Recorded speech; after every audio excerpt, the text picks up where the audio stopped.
The start of formal study of the leadership notion came from managing factories post-industrial revolution. Thomas Carlyle, the philosopher, was asking, how do great men get power in their institution? Then a guy called Frederick Taylor started timing workers' motions. His ideas helped refine factory standardized production. But the problem was they really didn't pay too much attention to the needs of human workers and emotional dimensions. So scientific management from Taylor wasn't the way, although it reflected common thinking of the day, where the worker was a cog in the industrial machine and the leaders were rich guys with charismatic genes. So they thought they should be analyzing famous white leaders to check for common traits that appeal to their believers. This theorizing is a very privileged approach, because leadership by anyone is something we must broach. Leadership is everywhere.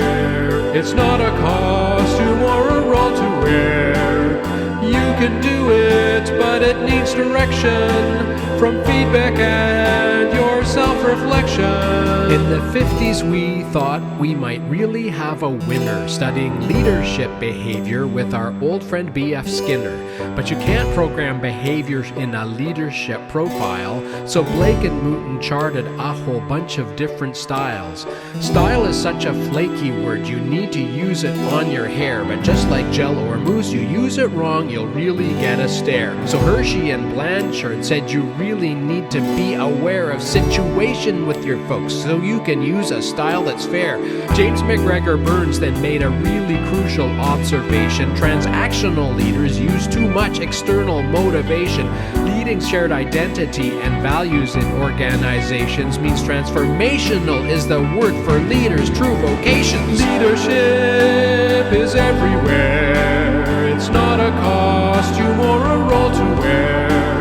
You can do it, but it needs direction from feedback and your self-reflection. To be a strong leader, you don't have to be great with a perfect pedigree and an average height and weight. You don't have to be short or tall or even extroverted. To this fundamental notion, you must really be converted.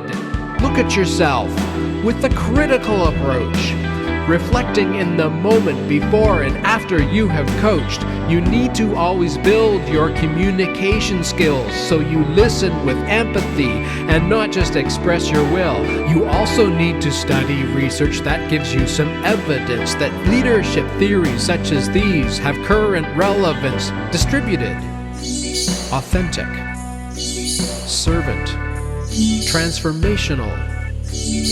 Leadership, like love, is an infinite resource. You can't buy or trade it because you're its only source. But don't be a doormat or do leadership by force. Your critical reflection's what you try to reinforce. Leadership is everywhere. It's not a costume or a role to wear. You can do it, but it needs direction from feedback and your self-reflection. Leadership is everywhere. It's not a costume or a role to wear. You can do it, but it needs direction from feedback and your self-reflection.